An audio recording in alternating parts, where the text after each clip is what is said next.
இந்த உலகத்தில் உண்மையாகவே வேதாந்தம் பேசுகிறவங்களும் உண்டு, உள்ளுக்குள்ளே வேற மாதிரி இருந்துக்கிட்டு வெளியில் வேதாந்தம் பேசுகிறவங்களும் உண்டு. ஒரு ஆள் இருந்தார். அவரும் ஒரு கடை வச்சு வியாபாரம் பண்ணிக்கிட்டு இருந்தார். மகா கஞ்சன், யாருக்கும் எந்த உதவியும் செய்ய மாட்டார். எச்சில் கையென்ன ஈர கையை கூட உதற மாட்டார். அப்படிப்பட்ட மனுஷன். அந்த ஊருக்கு ஒரு முனிவர் வந்துக்கிட்டு இருந்தார். வருஷத்துக்கு ஒரு தடவை வருவார். ஒரு நாள் 2 நாள் இருப்பார், அப்புறம் போயிடுவார். அந்த முனிவர் வர்றப்போலாம் இந்த ஆள் எழுந்திரிச்சு ஓடி போய் அவரை வரவேற்பான். ரொம்ப பெரிய வேதாந்தி மாதிரி அவர்கிட்ட பேசிக்கிட்டு இருப்பான். காயமே இது பொய், வெறும் காற்றடைத்த பையும்மா, தர்மம் தலைகாக்கும்மா. பணம் என்ன சார் பணம், இன்னைக்கு ஒருத்தன் கையில் இருக்கும், நாளைக்கு ஒருத்தன் கையில் இருக்கும், எல்லாம் மாயம். எனக்கு தான் இன்னமும் இந்த சம்சார பந்தத்திலிருந்து விடுபடுறதுக்கு நேரம் வரலேம்மா. அந்த முனிவரும் இந்த ஆள் இப்படி சொல்கிறத கேட்ட உடனே, ஏப்பா அப்படி சொல்கிற, இப்போ கூட நீ சரின்னு சொல்லு, உனக்கு தீட்சை கொடுத்து இதிலேருந்து விடுபடுற ஞானத்தை போதிக்கிறேன் பார். உடனே அந்த ஆள் என்ன சொல்லுவான் தெரியுமா? ஐயோ சாமி, இப்போ அது எப்படிங்க முடியும், பிள்ளைங்கள்லாம் சின்ன சிறுசுங்க, அதுகளுக்கெல்லாம் ஒரு கல்யாணம் காட்சின்னு செஞ்சு கடமையை முடிச்சுட்டா நீங்கள் சொல்கிறபடி செஞ்சு விடலாமா. சரி, இன்னும் முனிவர் போயிடுவார். அடுத்த வருஷம் வருவார். இவன் வழக்கம் போல் வேதாந்தம் பேசுவான். சரி தீட்சை கொடுக்குறேன் வா அம்பார். பேரம்பேத்தியை பார்க்கணும், கோர்ட்டில் கேஸ் ஒன்று இருக்குது, அது முடியணும் அப்படின்னு தயங்க ஆரம்பிச்சிருவான். எல்லாம் சொல்லுவான், ஆனால் குடிக்கிறதுக்கு தண்ணி கூட கொடுக்க மாட்டான். ரொம்ப வருஷம் கழித்து மறுபடியும் ஒரு நாள் அந்த ஊருக்கு முனிவர் வந்தார். இவன் கடைக்கும் வந்தார். அப்புறம் அங்கே கல்லாவில் நம்ம ஆள் இல்லை, அவன் புள்ள தான் உட்காந்துருக்கிறான். அப்பாவை போலவே புள்ளையும் எழுந்திரிச்சு ஓடியாந்து முனிவரை வரவேற்றான். அப்பா எங்கன்னு விசாரிச்சார் முனிவர். ஐயோ அதை ஏன் கேட்குறீங்க சாமி, உங்ககிட்ட தீட்சை வாங்கி இந்த சம்சார பந்தத்திலேருந்து விடுதலை பெறணும்னு சொல்லிக்கிட்டே இருப்பார், அது நிறைவேறாமலே போய் சேர்ந்துட்டார். போன மாதம் ஒரு நாள் திடீர்னு நெஞ்சு வலிக்குதுன்னார், அவ்வளவுதான் போட்டுன்னு போயிட்டார் அப்படின்னு புலம்புனான் பையன். இதை கேட்டதும் முனிவர் சிரிச்சாரான். அவன் எங்கடா போவான், உன் அப்பா எங்கேயும் போகல, இதோ வாழை ஆட்டிக்கிட்டு உன் காலடியிலே இருந்துகிட்டு இருக்கான் பார் அப்படின்னு சொல்லி அங்கே நின்றுக்கிட்டு இருந்த ஒரு நாயை சுட்டி காட்டினாரான். என்ன சாமி சொல்கிறீங்க அப்படின்னு ஆச்சரியமாக கேட்டிருக்கான் பையன். உடனே முனிவர் அந்த நாயோட தலையில் ஒரு தட்டு தட்டி பேசுகிறா அப்படின்னாரான். உடனே அந்த நாய் வேதாந்தம் பேச ஆரம்பிச்சுட்டு தான். காயமே இது போய் வெறும் காற்றடைத்த பைய அப்படின்னு தான். முனிவர் சொன்னார், அடே இப்போவும் ஒன்றும் கெட்டு போகல, நீ விரும்புனா சொல்லு, உனக்கு தீட்சை கொடுத்து என் பின்னாடியே அழைச்சிட்டு போயிடுறேன், அங்கே அழைச்சிட்டு போய் உனக்கு ஞானத்தை போதிக்கிறேன், வர்றியா அப்படின்னு கேட்டிருக்காரு. உடனே அந்த நாய் சொல்லிச்சான், ஐயோ அதை ஏன் கேட்குறீங்க சாமி, நான் உண்ணாமல் தின்னாமல் ஏராளமான சொத்து சேர்த்து வச்சுட்டேன். என் பிள்ளைங்க அதோட பெருமை தெரியாமல் ராத்திரி நேரம்லாம் கதவை திறந்து போட்டுட்டு தூங்கிடுவாங்க. அதனால் இப்படி நாயாக பிறந்து ராத்திரி பகலாக சுற்றி சுற்றி காவல் காத்துக்கிட்டு கிடக்கிறேன். இப்போ எப்படி சாமி வர முடியும் அப்படின்னு கேட்டுதான். அறியாமையிலேயே சுகம் கண்டு இப்படி இருக்கிற ஆளுங்களுக்கு எப்படி விடுதலை கிடைக்கும், எப்போ விடுதலை கிடைக்கும் அப்படின்னு கேட்குறார் தசாவதானி, திருக்குறள் பேர் ராமையா. அவர் கேட்குறது நியாயம் தானே. இந்த காலத்து பையன் ஒருத்தன் அப்பா கிட்ட சொன்னான், அப்பா இன்னைக்கு நான் 1 ரூபா மிச்சப்படுத்தி விட்டேன் அப்படின்னு. நானும் அப்படியா, என்னடா பண்ணேன்னு கேட்டிருக்கார் அப்பா. டவுன் பஸ்ஸில் ஏறாமல் அது பின்னாடியே ஓடியாந்தேன், 1 ரூபா மிச்சம் தானே அப்படின்றான். அட பாவி, ஒரு ஆட்டோ பின்னாடி ஓடியாந்துருந்தா 10 ரூபா மிச்சமாயிருக்குமே, வேஸ்ட் பண்ணிட்டியே அப்படின்னாரான் அந்த அப்பா.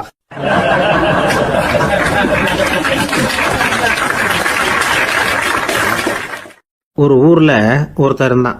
ஒரு நாள் காலையில் எழுந்திரிச்சான். ஒரு 10 ரூபாய் எடுத்து சட்டை பையில் வச்சுக்கிட்டான்.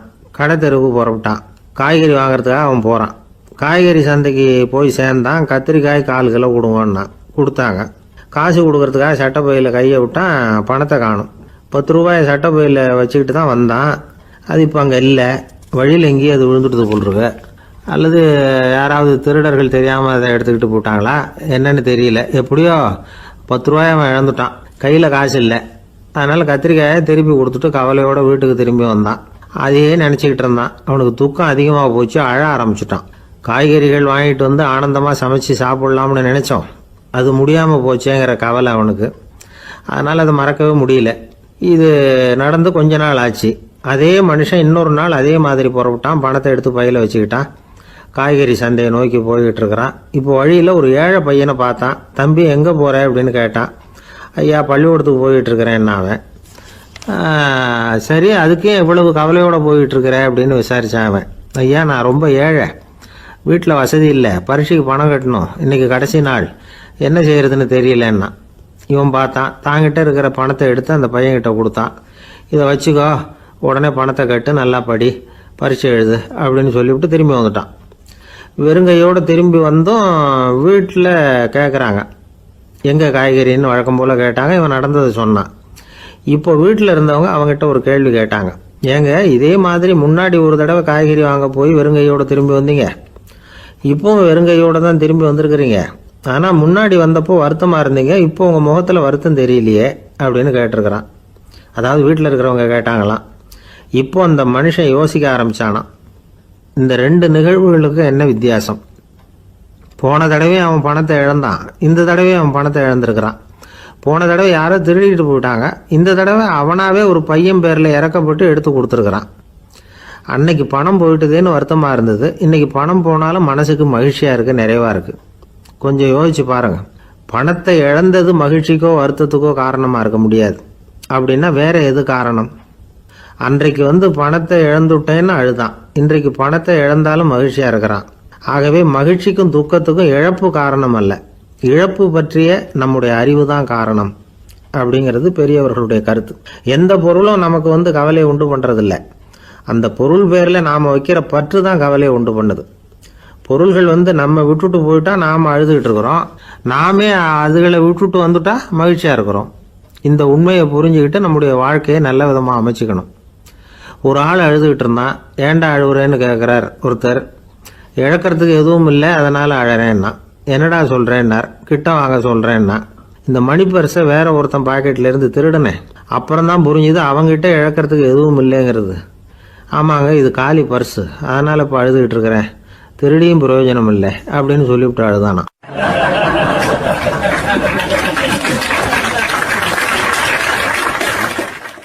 ஒரு சீன தேசத்து அரசர் இருந்தார். அவருக்கு வயசாயிட்டுது. அவருக்கு அடுத்தபடியாக அவருடைய புள்ள பட்டத்துக்கு வரணும், ஆட்சி பொறுப்பை ஏற்றுக்கணும். ஒரு நல்ல தலைவனுக்கு இருக்க வேண்டிய பண்புகள்லாம் தன்னுடைய மகனுக்கு இருக்கணும்னு விரும்பினார் அந்த அரசர். அதனால் இளவரசனை பக்கத்தில் இருந்த ஒரு குரு கிட்ட அனுப்புனார். இளவரசன் அவர்கிட்ட போய் சேர்ந்தான். அந்த குரு என்ன பண்ணார் தெரியுமா? இவனை பார்த்து சொன்னார், இதை பாருப்பா, நீ என்ன பண்ணுற, இப்போவே பக்கத்தில் இருக்கிற காட்டுக்கு போ, நடு காட்டில் போய் ஒரு இடத்துல உட்காந்துக்கோ, அங்கே என்னென்ன சத்தம்லாம் உன் காதில் விழுதுன்னு கவனிச்சு கேளு, உன் காதில் விழுந்த ஓசைகள் என்னென்னங்கிறத என்கிட்ட சொல்லு, அதுதான் எனக்கு தெரியணும், உனக்கு வேலையும் அதுதான் அப்படின்னு சொல்லி அனுப்பி வச்சுட்டார். இளவரசன் காட்டுக்கு போனான். குரு சொன்னபடியே ஒரு இடத்துல உட்காந்து கவனித்து கேட்டான். அதுக்கப்புறம் குரு கிட்ட திரும்பி வந்தான். என்னென்ன சத்தம்லாம் கேட்ட அப்படின்னு கேட்டார் குரு.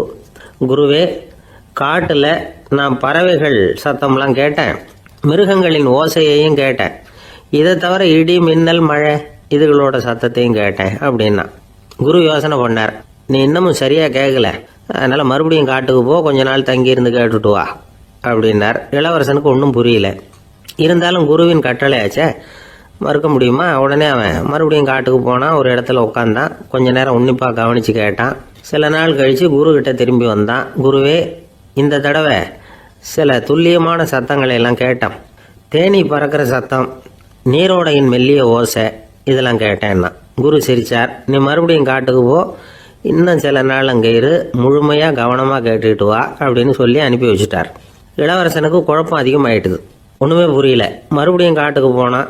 மௌனமாக ஒரு இடத்துல உட்காந்துட்டான். அப்படியே தியானத்தில் ஆழ்ந்துட்டான். சில நாளில் அவனுக்கு இதுவரை கேட்காத ஓசைகள்லாம் கேட்க ஆரம்பிச்சிட்டுது. இதைத்தான் நான் கேட்கணும்னு என்னுடைய குரு எதிர்பார்த்துருக்கிறாருங்கிறத புரிஞ்சுக்கிட்டான். உடனே குரு கிட்ட ஓடனான். குருவே, இந்த தடவை காதுகளுக்கு கேட்க முடியாத சில ஓசைகளை கூட என்னால் உணர முடிஞ்சுது. பூ மலருகிற ஓசை, சூரியனால் பூமி சூடாகிறப்போ எழுகிற ஓசை, காலை பனித்துளி இந்த புல்லுலாம் குடிக்கிற ஓசை, இது எல்லாம் என்னால் நல்லா கேட்க முடிஞ்சுது அப்படின்னா. குருவுக்கு இப்போ தான் திருப்தி ஏற்பட்டுதான். இளவரசனை பார்த்து சொன்னார், இதை பாருப்பா, இப்போ தான் நாட்டை ஆளுகிற தகுதி உனக்கு வந்திருக்குது அப்படின்னு சொல்லி அதுக்கு விளக்கமும் கொடுத்தாராம். எந்த அரசன் தன்னுடைய மக்களின் இதயம் பேசுகிற மௌன மொழியை, மௌன வார்த்தைகளை கேட்குறானோ அவன் தான் ஆள தகுதி உள்ளவன். எந்த அரசன் தன்னுடைய மக்களின் உணர்ச்சிகளை உண்மையாக உணர்றானோ அவன் தான் முதன்மையான அரசன். போலி வார்த்தைகளை மட்டும் கேட்டுட்டு பல மௌன ராகங்களை காதில் வாங்கிக்காதவன் அரசனே இல்லை. எந்த நாட்டில் எப்போ ஒரு அரசன் தன்னுடைய மக்களின் உணர்ச்சிகளை கேட்க மறுக்கிறானோ அன்னையிலிருந்தே அந்த நாடு அழிய தொடங்குது அப்படின்னு அர்த்தம். இதுதான் அந்த குரு இளவரசனுக்கு போதிச்சது. வாயால் பேசுறத மட்டும் கேட்டு ஏமாறக்கூடாது, உணர்ச்சிகளையும் கேட்கறதுல தான் மனப்பக்குவம் உண்டாகும். மக்கள் உணர்ச்சிகளை புரிந்து கொள்ளாத அரசர்கள் நீடிச்சிருக்க முடியாது. அது மாதிரி நாடுகளில் அடிக்கடி குழப்பம் தான் உண்டாகும். அப்படி இருந்தால் அடிக்கடி ஆட்சி மாறிட்டு இருக்கும். அப்படிப்பட்ட ஒரு தேசம், அங்கே ஒரு சிறைச்சாலையில் 3 கைதிகள் பேசிக்கிட்டு இருந்தாங்க. ஒருத்தன் சொன்னான், நான் இந்த நாட்டு ராஜாவை எதிர்த்து பேசிக்கிட்டு இருந்தேன், அதனால் என்னை பிடிச்சி கொண்டாந்து இங்கே போட்டுட்டாங்க அப்படின்னு நான் ஒருத்தன். இன்னொருத்தன் சொன்னான், நான் இந்த நாட்டு ராஜாவை ஆதரித்து பேசிக்கிட்டு இருந்தேன், அதனால் என்னை பிடிச்சி கொண்டாந்து இங்கே தள்ளிவிட்டாங்க அப்படின்னா. அது சரி, நீ என்ன தப்பு பண்ண அப்படின்னு சொல்லி 3வது ஆளை பார்த்து இவங்க கேட்டாங்க. அதுக்கு அந்த ஆள் சொல்கிறான், நான் தான் இந்த நாட்டு ராஜா அப்படின்னானா.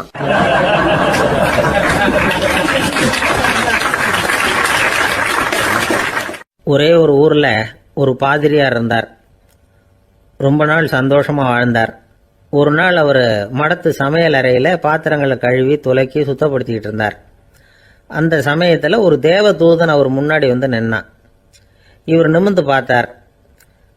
ஆண்டவர் என்னை உங்ககிட்ட அனுப்பியிருக்கிறார், பரலோகத்தில் வாசம் செய்யறதுக்கு உங்களுக்கு நேரம் வந்துட்டுது அப்படின்னு அந்த ஆள். ஆண்டவருக்கு என்னோட ஞாபகம் வந்ததுக்கு நன்றி. ஆனாலும் இப்போ இங்கே நீயே பாரு, எவ்வளவு பாண்டங்கள் பாக்கி இருக்கு, இவ்வளவையும் நான் சுத்தப்படுத்த வேண்டியிருக்கு. நான் நன்றி கெட்டவனாக இருக்க விரும்பலை. இந்த பணியை முடிக்கிற வரைக்கும் என்னுடைய பரலோக வாழ்வை தள்ளி வைக்க முடியுமா? நீ என்ன நினைக்கிற அப்படின்னு கேட்டார். தேவதூதன் தனக்கே உரிய விவேகத்தோட அன்போட பாதிரியாரை பார்த்தான். சரி, என்ன செய்யலாம்ங்கிறத அப்புறம் சொல்கிறேன் அப்படின்னு சொல்லிவிட்டு புறப்பட்டு போயிட்டான். ஒரு நாள் அந்த பாதிரியார் தோட்டத்தில் உள்ள களைகளை எல்லாம் ஒரு களை கொத்தியால் கொத்தி களை எடுத்துக்கிட்டு இருக்கிறார். அந்த சமயத்தில் இந்த தேவதூதன் மறுபடியும் அவர் முன்னாடி நிற்கிறான். பாதிரியார் பார்த்தார். இதை பாரு, இந்த தோட்டம் பூராவும் எவ்வளவு களை மண்டி கிடக்கு, பரலோகம் கொஞ்ச காலம் எனக்காக பொறுத்திருக்கலாம்னு நீ நினைக்கிறியா அப்படின்னு கேட்டார். தேவதூதன் சிரிச்சுக்கிட்டே மறுபடியும் மறைஞ்சிட்டான். மறுபடியும் அவர் களை எடுக்கிறது, தானிய களஞ்சியத்துக்கு வர்ணம் பூசுறது, இப்படிப்பட்ட வேலைகளில் ஈடுபட்டிருக்கார். இன்னொரு நாள் ஒரு மருத்துவமனையில் நோயாளிகளை கவனிச்சுக்கிட்டு ரொம்ப தீவிரமாக இருக்கிறார் அந்த பாதிரியார். ஒரு நோயாளியோட தாகத்துக்கு தண்ணீர் கொடுத்துட்டு நிமிர்ந்து பார்க்குறப்போ தேவதூதன் மறுபடியும் அவர் முன்னாடி நிற்கிறான். இந்த தடவை பாதிரியார் தன்னலமற்றவராக பேரன்பை காட்டக்கூடிய வகையில் தன்னுடைய 2 கைகளையும் உயர்த்தியபடி தேவதூதனின் கவனத்தை பிணியால் வாடக்கூடிய நோயாளிகளின் பக்கம் திருப்பினாராம். தேவதூதன் ஒன்றும் சொல்லலை, மறைஞ்சிட்டான். அன்னைக்கு சாயந்தரம் பாதிரியார் மடத்தில் உள்ள தன்னுடைய அறைக்கு போய் இளைப்பாறினார். யோசிச்சு பார்த்தார். தேவதூதனையும் தேவதூதனின் விருப்பத்தையும் பல நாள் தள்ளி போட்டு வந்ததையும் அவர் ரொம்ப நினச்சி பார்த்தார். திடீர்னு தான் முதுமை அடைகிறதையும் சோர்வு அடைகிறதையும் உணர்ந்தார். ஆண்டவரை நினைச்சார். ஆண்டவரே, உம்முடைய தூதனை மறுபடியும் என்கிட்ட அனுப்புனா நான் சந்திக்கிறதுக்கு ஆவலாக இருக்கேன் அப்படின்னு சொல்கிறப்பவே தேவதூதன் பக்கத்தில் நின்னான். பாதிரியார் நிமிர்ந்து பார்த்தார். நீ இப்போவே என்னை அழைச்சிக்கிட்டு போக விரும்பினா நான் பரலோகத்துக்கு வர்றதுக்கு தயாராக இருக்கேன்னார். தேவதூதன் அந்த பாதிரியாரை அன்போடவும் விவேகத்தோடவும் பார்த்து, நீங்கள் என் கூட பரலோகத்துக்கு வர்ற தயாராக இருக்கிறதா சொல்கிறீங்க, ஆனால் நீங்கள் இதுவரைக்கும் வேற எங்கே இருந்ததா நினைக்கிறீங்க அப்படின்னானா. அப்படின்னா இதுவரைக்கும் இருந்த இடம் தான் பரலோகம் அப்படிங்கிறத உணர்த்தியிருக்கிறான். பரலோகம்னா என்னன்னு புரிஞ்சுக்கிறதுக்கு இந்த சம்பவம் நமக்கு உதவியாக இருக்குது. தொண்டு செய்கிறத விட பெரிய செயல் வேற எதுவும் இருக்க முடியாது. அது நம்ம மனசுக்கு கொடுக்குற சுகத்தை வேற எதுவும் கொடுக்க முடியாது.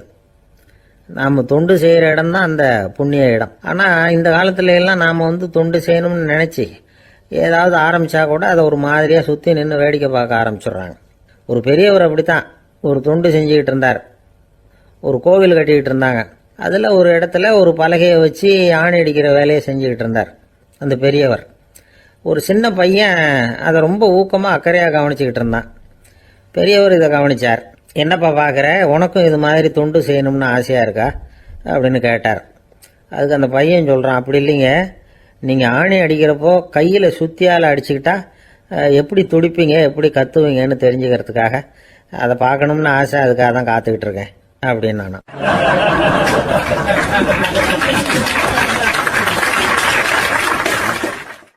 ஒரு காடு, அங்கே புத்தர் அவர் பாட்டுக்கு நடந்து போய்கிட்டே இருக்கிறார். அவருக்கு பின்னாடி ஒரு குரங்கு, அதுவும் தொடர்ந்து வந்துக்கிட்டே இருக்குது. புத்தர் திரும்பி பார்த்தார். குரங்கு அப்படியே குதித்து உயர எழும்பி ஒரு கிளையில் போய் உக்காந்துது. ஏன் இப்படி பண்ணுறேன்னு கேட்டார் புத்தர். என்னை சாதாரணமாக நினைக்க வேணாம், நான் மகாமந்தி, என்னால் எல்லாம் முடியும், முடியாதுங்கிற வார்த்தையே என்னுடைய அகராதியில் கிடையாது, என்ன வேணும்னாலும் செய்வேன் அப்படின்னுது. அப்படின்னா ஒரு பந்தயம் வச்சுக்கலாமான்னார் இவர். வச்சுக்கலாமேன்னுது. வேற ஒன்றும் இல்லை, இப்போ நீ மேலே எழும்பி அந்த கிளையில் உட்காந்தது மாதிரி அங்கேருந்து தாவி என் உள்ளங்கையில் வந்து உட்காரணும், அவ்வளவுதான் அப்படின்னார். அப்படி உட்காந்துட்டா என்ன பரிசு அப்படின்னு கேட்டது அது. சொர்க்கத்தில் இருக்கிற மாமன்னன் மரகத சக்கரவர்த்தியை என்னோட வந்து இருக்கும்படியாக கூப்பிட்டுக்கிறேன். அந்த சமயத்தில் அவருடைய அரியணை வந்து அங்கே காலியாயிடும், நீ அதில் போய் உட்காந்துக்கலாம். பந்தயத்தில் தோத்துட்டா ஒரு கல்ப காலம் இந்த பூமியில் வாழ வேண்டியிருக்கும். அதுக்கு பிறகுதான் என்கிட்ட வர முடியும். என்ன சொல்ற அப்படின்னார். குரங்குக்கு தாவறது ஒரு பெரிய காரியமா? இது எனக்கு ரொம்ப சாதாரண விஷயம், என்ன இப்பவே தாவட்டுமா அப்படின்னுது. சரின்னு சொல்லி உள்ளங்கையை நீட்டினார். அவருடைய கை தாமரை இலை அளவுக்கு அப்படியே விரிஞ்சுது, குரங்கு சௌகரியமா வந்து உட்கார்றதுக்காக. குரங்கு தாவறதுக்கு தயாராச்சு. அதுக்கு முன்னாடி ஒரு சின்ன யோசனை அதுக்கு. இந்த கிளையிலேருந்து அந்த கைக்கு தாவறது எனக்கு ரொம்ப அற்பமான ஒரு வேலை, இது ரொம்ப சாதாரணம், என்னுடைய கௌரவத்துக்கு இது சரியா இருக்காது. அதனால நான் என்ன பண்ண போறேன்னா, இங்கேருந்து கிளையிலேருந்து அப்படியே உயர எழும்ப போறேன். எழும்பி மேல் உலகம் போய் அங்கே ஒரு சுற்றி விட்டு அதுக்கப்புறம் அங்கேருந்து நேராக வந்து இந்த கையில் உட்கார போறேன் அப்படின்னு நினச்சது. என்ன யோசிக்கிற அப்படின்னார் புத்தர். ஒன்றும் இல்லை, இந்த பாயிரம் பார் அப்படின்னு சொல்லி தாவி உயர போயிட்டுது. கொஞ்ச நேரத்தில் வான உலகத்துக்கே போய் சேர்ந்துட்டுது. அங்கே போய் பார்த்தா அங்கே ஒரு 5 பளிங்கு தூண்கள் இளம் சிவப்பு நிறத்தில் நின்றுக்கிட்டு இருக்குது. குரங்கு நினச்சிக்கிட்டது, புத்தர்கிட்ட போய் இந்த பளிங்கு தூண்களை பார்த்தோம்னு சொன்னால் அப்படியே திகைச்சு போயிடுவார், இந்த தூணில் ஏதாவது அடையாளம் செஞ்சுட்டு போகணும் அப்படின்னு அந்த இடத்துல மிதந்துக்கிட்டே நினச்சிது. உடனே ஒரு தூணில் எழுதிச்சு. என்ன எழுதிச்சுன்னா, ஒரு மகா ஞானி இங்கே வந்துட்டு போகிறார் அப்படின்னு எழுதிச்சு. எழுதிவிட்டு அப்படியே கீழே தாவி வந்து புத்தரோட உள்ளங்கையில் உட்காந்துது. எப்படி பார்த்தீங்களா என்னுடைய வேலை? வான உலகத்துக்கே போய் அங்கே இருக்கிற 5 பளிங்கு தூண்களை பார்த்துட்டு அதில் நான் வந்த விவரத்தை எழுதி வச்சுட்டு அதுக்கப்புறம் இங்கே வந்திருக்கிறேன் அப்படின்னுது ரொம்ப பெருமையாக.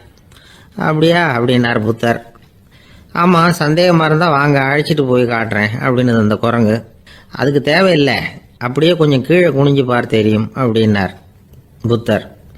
அங்கே பார்த்தா புத்தரோட உள்ளங்கை தெரிஞ்சுது. நல்லா உத்து பார்த்துது. அவரோட ஒரு விரல்ல அது எழுதிய வாசகம் தெரிஞ்சுது. குரங்கு யோசனை பண்ணிச்சு, அப்படின்னா வானத்தில் நான் பார்த்தது புத்தரோட விரல்களா அப்படின்னு யோசிச்சுது. இதை புரிஞ்சுக்கிட்ட உடனே அந்த குரங்கோட கர்வம் அழிஞ்சு போச்சான். நம்ம மனசு தான் இந்த குரங்கு. மனம்ங்கிறதும் ஆணவம்ங்கிறதும் ஒரு நாணயத்தின் 2 பக்கங்கள். மனம் உள்ளவரை ஆணவமும் இருக்கும். மனம் அழிஞ்சாதான் ஆணவம் அழியும். மனம் அழிய வேண்டும் அப்படின்னு பெரியவங்க சொல்றது இந்த அர்த்தத்தில் தான். நம்ம ஆளுங்க சவால் விடுறதெல்லாம் வேற மாதிரி. ஒருத்தன் ஒரு வாய்க்காலை தாண்டுறேன்னு பந்தயம் கட்டி தாண்ட முடியாமல் வாய்க்காலில் விழுந்து காலை உடச்சிக்கிட்டு கட்டு போட்டுக்கிட்டு வந்தான். ஏன்டா அப்படின்னு கேட்டாங்க. நான் பந்தயம் கட்டின நேரம் சரியில்லை அப்படின்னா. எப்படிறான்னு கேட்டிருக்காங்க. வாய்க்காலில் தண்ணி இருக்கிற நேரமாக பார்த்து பந்தயம் கட்டியிருக்கணும் அப்படின்னா.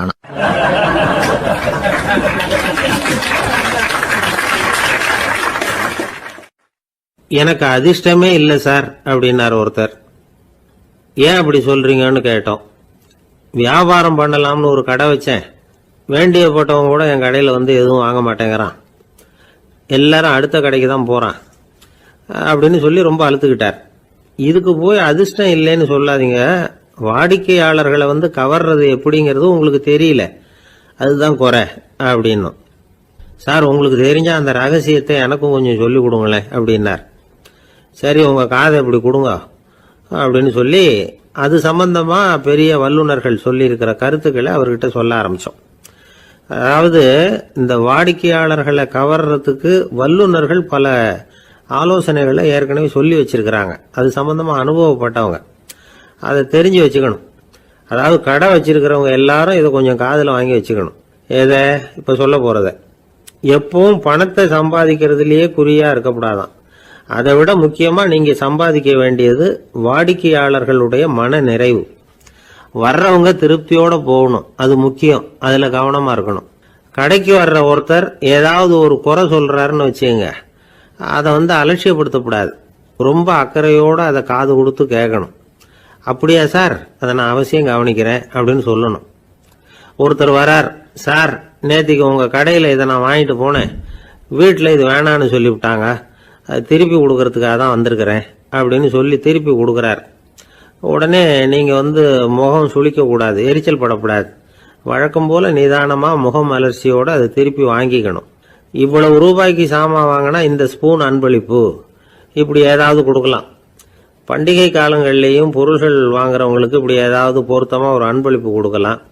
நீங்கள் கொடுக்கறது ஒரு சர்வசாதாரணமான பொருளாக இருந்தால் கூட அது வாங்குற ஒரு மனசில் ஒரு மகிழ்ச்சியை ஏற்படுத்தும். எதுவும் உங்களால் கொடுக்க முடியலன்னா உங்கள் முகம் நிறைஞ்ச சிரிப்பையாவது கொடுங்க, அது போதும். உங்கள் கடையில் இல்லாத ஒரு பொருளை வாடிக்கையாளர் வந்து கேட்குறார், உடனே இல்லைன்னு முகத்தில் அடித்தது மாதிரி சொல்லிடக்கூடாது. கொஞ்சம் உட்காருங்க சார் அப்படின்னு சொல்லி உங்கள் பணியாளர் யாரையாவது அனுப்பி வெளியிலேருந்து வாங்கிட்டு வர சொல்லி அவர்கிட்ட கொடுக்கலாம். சில பேர் உங்கள் கடைக்கு வரும்பொழுது அவங்க வீட்டு குழந்தைகளையும் கூப்பிட்டுக்கிட்டு வர்றாங்கன்னு வைங்க. நீங்கள் என்ன செய்யணும்னா அந்த குழந்தைகளை முதல்ல கவனிக்கணும். அது கண்ணத்தை கிள்ளணும், அதுகிட்ட விளையாடணும், அதுக்கு ஏதாவது மிட்டாய் பிஸ்கட் எதையாவது கொடுத்து அது கவனத்தை கவரணும். அதுக்கப்புறம் பெரியவங்களை கவனிக்கலாம். உங்கள் கடையில் வேலை செய்கிற பணியாளர்கள் சுத்தமாக இருக்கணும். சிரிச்ச முகம், சுறுசுறுப்பு, இது ரெண்டும் அவங்களுக்கு தேவை. அழுது வடிஞ்சிக்கிட்டு இருக்கக்கூடாது. அப்புறம் இன்னொரு விஷயம், அதிகமாக பொருள் வாங்குற ஒருத்தர்கிட்ட அதிக மரியாதையாகவும் குறைச்சலா பொருள் வாங்குறவர்கிட்ட வேற விதமாகவும் நடந்துக்கக்கூடாது. எல்லாருக்கிட்டையும் சமமாக நடந்துக்கணும். 5 ரூபாய்க்கு வாங்கினாலும் சரி, 500 ரூபாய்க்கு வாங்கினாலும் சரி, அவங்ககிட்ட நீங்கள் காட்டுற மரியாதையில் வித்தியாசம் இருக்கக்கூடாது. எல்லாத்துக்கும் மேலே உங்கள் கடையில் ஒரு பொருள் வாங்கினா அது உண்மையானதாக இருக்கும், தரமுள்ளதாக இருக்கும் அப்படிங்கிற நினைப்பு ஜனங்களுக்கு வரணும். அதனால தரமான பொருளையே நீங்கள் உங்கள் கடையில் வச்சிருக்கணும். இது வரைக்கும் நான் சொன்னதையெல்லாம் கவனத்தில் வச்சுக்கிட்டு நீங்கள் கடையை ஆரம்பிச்சிங்கன்னா வியாபாரம் பிச்சுக்கிட்டு போகும். அப்படி போகலன்னா அதுக்கப்புறம் கேளுங்க. ஏன்னா இந்த யோசனைகள்லாம் அனுபவப்பட்டவங்க சொல்லியிருக்கிற யோசனைகள். இந்த யோசனைகளில் நீங்கள் எச்சரிக்கையாக இருக்க வேண்டிய ஒரு விஷயம் உண்டு. அது என்னங்கிறதையும் தெரிஞ்சு வச்சுக்கிறது நல்லது. என்னுடைய நண்பர் ஒருத்தர் வந்தார். சார், உங்கள் யோசனையை கேட்டதுனால நான் ஒரு அறை வாங்கினது தான் மிச்சம்னார். என்ன ஆச்சுன்னு கேட்டேன். எங்கள் கடைக்கு ஒரு பெரிய அம்மா குழந்தைய தூக்கிட்டு வந்தாங்க சார். உங்கள் யோசனைப்படி அந்த குழந்தையோட கண்ணத்தை கிள்ளணும்னு முயற்சி பண்ணினேன். திடீர்னு அந்த நேரம் பார்த்து அந்த குழந்தை தலையை குனிஞ்சிக்கிட்டுது. என் கை குழந்தையோட கண்ணத்துக்கு பதிலாக அது தூக்கிட்டு வந்தவங்க கண்ணத்தை கிள்ளி விட்டுது. அதுதான் அப்படி ஆயிட்டுது அப்படின்னார், கண்ணத்தை தடவிக்கிட்டே.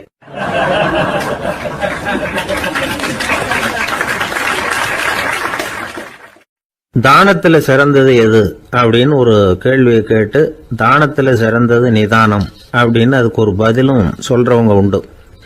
நிதானம் ரொம்ப அவசியம். அதுவும் இன்றைய உலகத்துக்கு ரொம்ப அவசியம். இன்னைக்கு உலகம் ரொம்ப பரபரப்பா போய்கிட்டு இருக்குது. பொறுமையா இருக்கணும்னு நினைக்கிறவங்களால கூட அப்படி இருக்க முடியறதில்ல. பொறுமையை சோதிக்கிறது மாதிரி பல சம்பவங்கள். அதையெல்லாம் சந்திச்சே தீர வேண்டியிருக்குது. எங்க போனாலும் கியூல நிற்க வேண்டியிருக்குது. எங்க போனாலும் காத்துக்கிட்டு இருக்க வேண்டியிருக்கு. ஆபீஸ்லயோ வீட்லயோ கூட நீங்க நிதானமா பொறுமையா நடந்துக்க தெரியலன்னா உங்களுக்கு சிடுமூஞ்சி, முசுடு இப்படிலாம் பேர் வச்சிருவாங்க. அது உங்களுக்கு தேவையா? சரி, வாழ்க்கையில் பொறுமைசாலின்னு பேர் வாங்கறதுக்கு என்ன வழி? முதல் பாயிண்ட், நீங்க நினைக்கிறது, எதிர்பார்க்கறது, செய்யறது எல்லாமே 100% கரெக்டா நடக்கணும்னு ஆசைப்படக்கூடாது. எதுவா இருந்தாலும் அதுல ஓரளவுக்கு தவறு நடக்கலாம் அப்படிங்கறத எதிர்பார்த்தே இருக்கணும். ஓரளவுக்கு அதை அனுமதிக்கணும். ஒரு நண்பரை 6 மணிக்கு ஒரு இடத்துக்கு வர சொல்லி இருக்கிறீங்க. 6 மணிக்கு அவர் வரல. உடனே பொறுமை இழந்து நடந்துக்கப்படாது. ஒரு 10 நிமிஷம் டிலே ஆகலாம். ஒரு வர்ற வழியில பஸ்ஸு கூட ஏதாவது டிராஃபிக்ல மாட்டியிருக்கலாம். அதெல்லாம் எதிர்பார்த்தே கொஞ்சம் காத்திருக்கிறதுல ஒன்றும் தப்பு இல்லை. சில சமயம் டிலே ஆகிறது கூட நல்லதா முடியும். ஒரு பஸ்ஸை தவற விட்டுட்டு ஐயோ கொஞ்சம் ஒரு 2 நிமிஷம் முன்னாடி வந்திருந்தா பிடிச்சிருக்கலாமே அப்படின்னு தவிச்சுக்கிட்டு இருப்பாங்க சில பேர். அடுத்தபடியாக வர்ற பஸ்ஸு நேரடியாக நீங்கள் போக வேண்டிய இடத்துக்கே கொண்டு போய் விடுற பஸ்ஸாக கூட இருக்கலாம். அது உங்களுக்கு முன்னாடி தெரியாதுல்ல. சில நெருக்கடியான சூழ்நிலைகளை தமாஷா எடுத்துக்கிறதுக்கு பழகிக்கணும். சில இடங்களுக்கு போகிறப்ப காத்திருக்கிறதுக்கு நம்ம மனசை தயார்படுத்திக்கிட்டே போகணும். ஒரு ரயிலுக்கோ பஸ்ஸுக்கோ அல்லது விமானத்துக்கோ கப்பல் பிரயாணத்துக்கோ போகிறப்போ அங்கே போய் நீங்கள் மணிக்கணக்கில் கூட காத்துக்கிட்டு தான் இருக்கணும். புறப்படுற நேரம் கூட மாறலாம். நீங்கள் போய் சேர்ந்ததும் அது உடனே புறப்படணும்னு கட்டாயமாக என்ன? அது மாதிரி சமயத்தில் படிக்கிறதுக்குன்னு சில சுவாரஸ்யமான புத்தகங்களையும் கையில் எடுத்துக்கலாம். உங்களை சுற்றி எவ்வளவோ சுவாரஸ்யமான சம்பவங்கள் நடந்துக்கிட்டு இருக்குதுல்ல, அதையெல்லாம் வேடிக்கை பாருங்கள். எதுக்காக காத்துக்கிட்டு இருக்கிறோமோ அந்த காரியத்தில் உண்மையாகவே நமக்கு ஒரு அக்கறை இருந்தால் நமக்கு போர் அடிக்காது. சில கோயில்களில் பார்த்துருப்பீங்க, தரிசனத்துக்காக பக்தர்கள் நாள் கணக்கில் காத்துக்கிட்டு இருப்பாங்க. அவங்களெலாம் அழுத்துக்கிறது இல்லை. ஆண்டவனை தரிசிக்கணுங்கிற உண்மையான அக்கறை இருக்கிறதுனால அவங்களுக்கு போர் அடிக்கிறது இல்லை. ஆனால் சில சினிமா தியேட்டரில் கூட பார்க்கலாமே, சினிமா கியூ கூட அப்படிதான். சாயந்தரம் 6 மணி ஆட்டத்துக்கு காலம்பரம் 6 மணிக்கே போய் கூட காத்துக்கிட்டு இருப்பாங்க.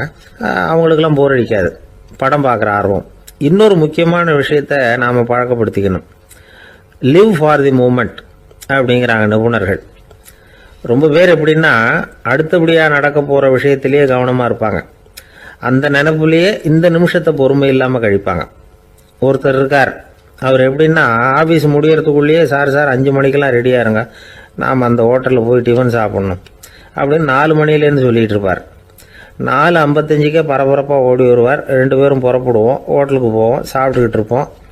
அப்படி சாப்பிட்டுட்டு இருக்கிறப்ப சார் சாப்பிட்டு முடித்தது நேராக ஒரு ஜவுளி கடைக்கு போகிறோம் அப்படிம்பார். பரபரக்க சாப்பிட்டு முடிப்பார், புறப்படுவார். ஜவுளி கடையில் அவசரமாக சீக்கிரம் பில் போடுங்க சார், சினிமாவுக்கு நேரம் ஆகிடும்பார். சினிமா தியேட்டரில் உட்காந்து அடுத்தபடியாக எங்கே டின்னர் சாப்பிட்றதுன்னு யோசனை பண்ணிகிட்டு இருப்பார்.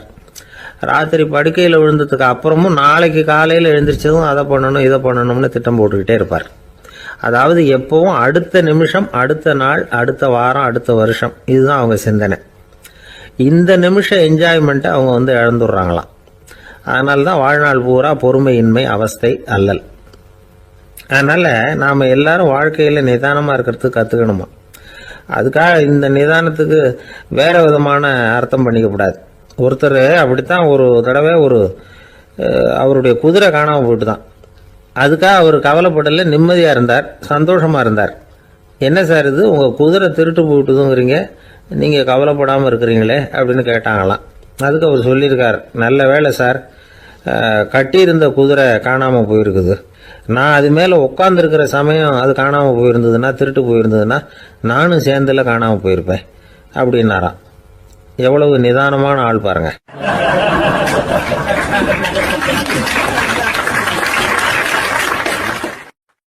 ஒரு நாள் காலை நேரம் ஒரு குரு படுக்கையை விட்டு எழுந்திருக்கிறார்.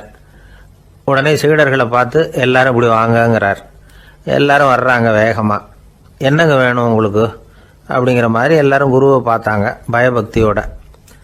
குரு அந்த சீடர்களை பார்த்து, இதை பாருங்க, இப்போ நான் ஒரு சிக்கலான விவகாரத்தில் மாட்டிக்கிட்டு இருக்கிறேன், அதை நீங்கள் தீர்த்து வச்சா நல்லதுன்னார். சீடர்களுக்கு ஒன்றும் புரியல. என்ன இது இவர் இப்படி சொல்கிறாரு, நமக்குள்ள எல்லா விவகாரங்களையும் தீர்த்து வைக்கிறவர் நம்ம குருநாதர், அவருடைய விவகாரத்தை நாம் தீர்த்து வைக்கிறதா, ஆச்சரியமாக இருக்குதே, குருநாதருக்கே சிக்கலா அப்படின்னு யோசனை பண்ண ஆரம்பித்தாங்க.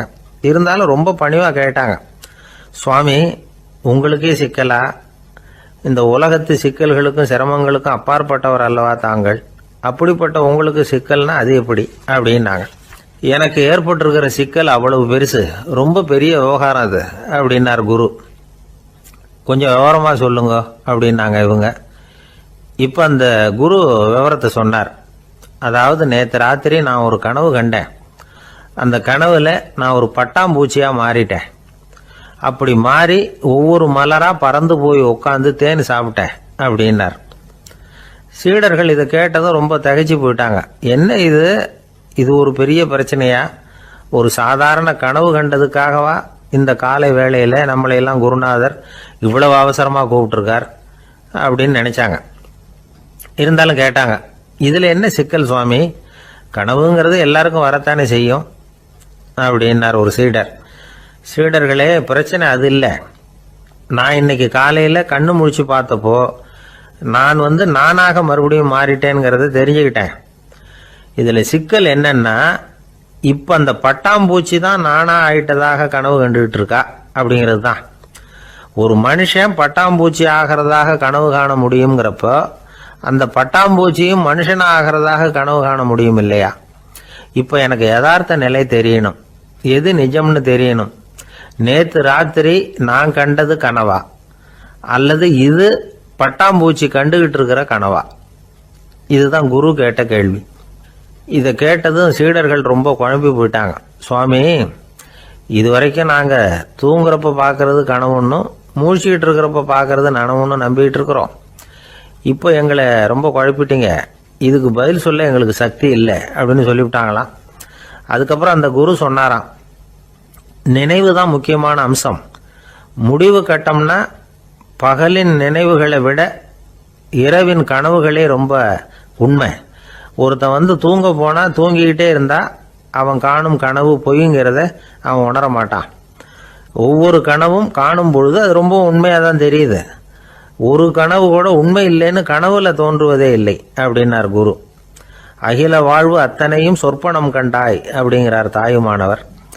ஆகையினால நம்ம கனவுலேருந்து நாம் என்னைக்கு முழிச்சிக்க போகிறோம் அப்படிங்கிறது தான் ஒரு முக்கியமான கேள்வி.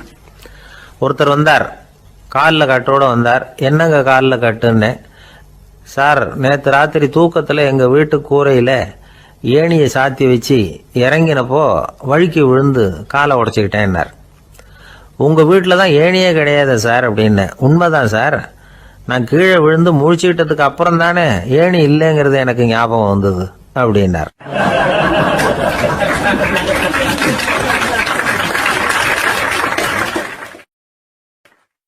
திபேத் நாட்டில் புத்த மடாலயங்கள் நிறைய உண்டு.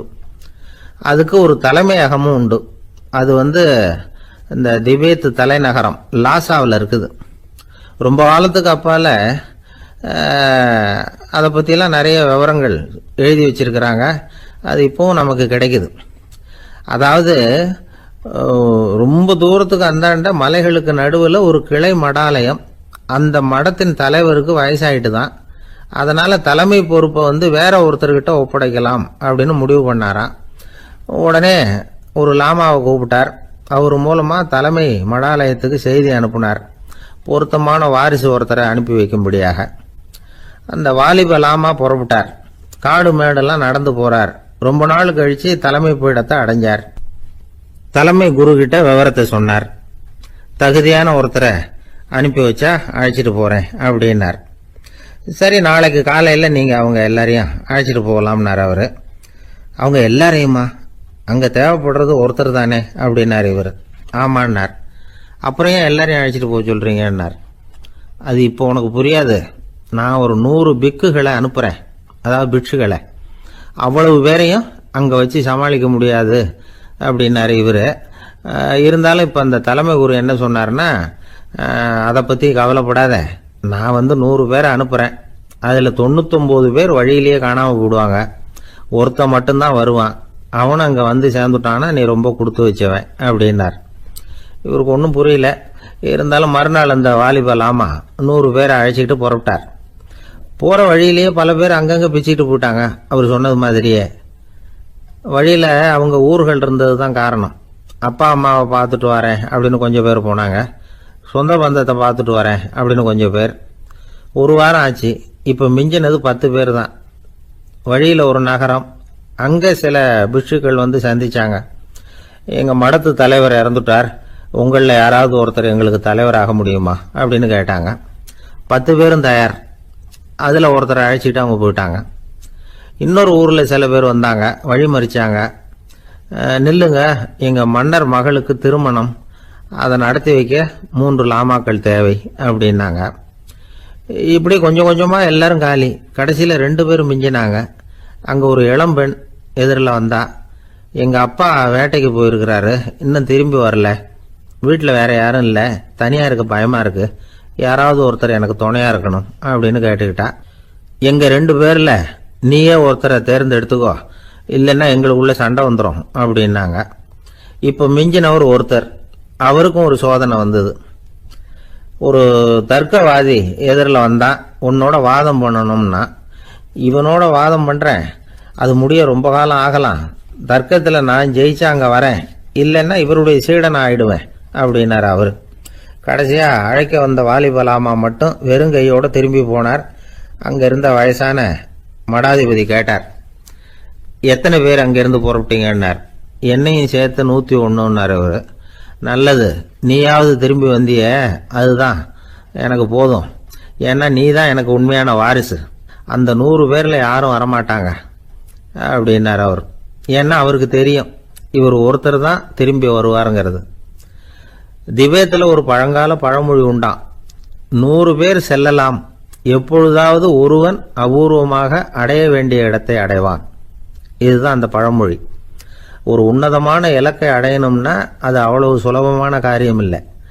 இந்த காலத்து மடாலயம் ஒன்று, அதில் ஒரு தலைவர், அவருக்கு வயசாயிட்டுது, தனக்கு ஒரு வாரிசை நியமிக்கணும் அப்படின்னு ஆசைப்பட்டார். ரொம்ப கஷ்டப்பட்டு ஒருத்தரை பிடிச்சார். தனக்கு வாரிசா நியமிச்சுட்டு அவர் சமாதி ஆயிட்டார். புதுசாக பொறுப்பேற்றுக்கிட்டவர் அப்படியே உட்காந்துருந்தார். அவரை தேடிட்டு பத்திரிகை நிருபர்கள்லாம் வந்தாங்க, கேட்டாங்க. அவர் உங்கள் பொறுப்பில் அவர் பெரியவர் விட்டுட்டு போன இது எவ்வளவு சுமாராக தேரும், எவ்வளவு விட்டுட்டு போனார் அப்படின்னு கேட்டிருக்கிறாங்க. அது என்ன ஒரு 50 லட்சம் இருக்கும் அப்படின்னாராம். அவ்வளவும் பணமா அப்படின்னு கேட்டிருக்காங்க. இல்லைங்க, கடன் அப்படின்னாராம் இவர்.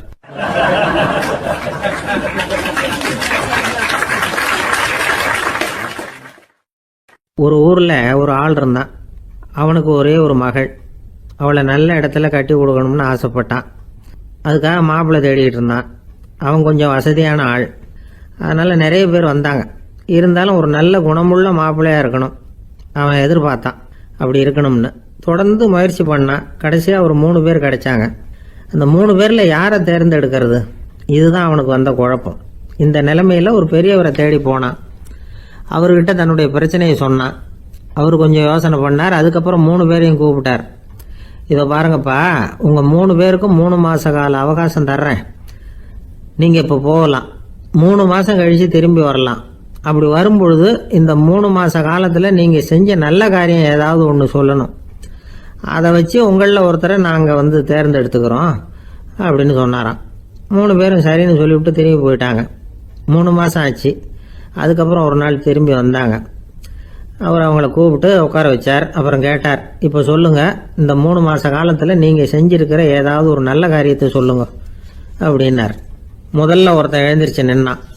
ஐயா, எங்கள் அப்பா இறந்த பிறகு அவரோட கணக்கு வழக்குகளை எடுத்து பார்த்துக்கிட்டு இருந்தேன். அவர் ஒரு வியாபாரிகிட்ட 10,000 ரூபா கடன் வாங்கியிருக்கிறதாக எழுதியிருந்தார். அந்த வியாபாரியும் இப்போ உயிரோடு இல்லை. இருந்தாலும் அந்த வியாபாரியோட மகனை தேடி கண்டுபிடிச்சேன். கணக்கு புத்தகத்தை காட்டினேன். எங்கள் அப்பா உங்கள் அப்பா கிட்ட 10,000 ரூபா கடன் வாங்கியிருக்கிறதாக இதை எழுதியிருக்கிறார். அதனால் அதை திருப்பி கொடுக்கறதுக்காக வந்திருக்கிறேன். இந்தாங்க அந்த பணம் அப்படின்னு சொல்லி கொடுத்துட்டு வந்துட்டேன் அப்படின்னு நானும். இதை பெரியவர் கவனமாக கேட்டுக்கிட்டார்.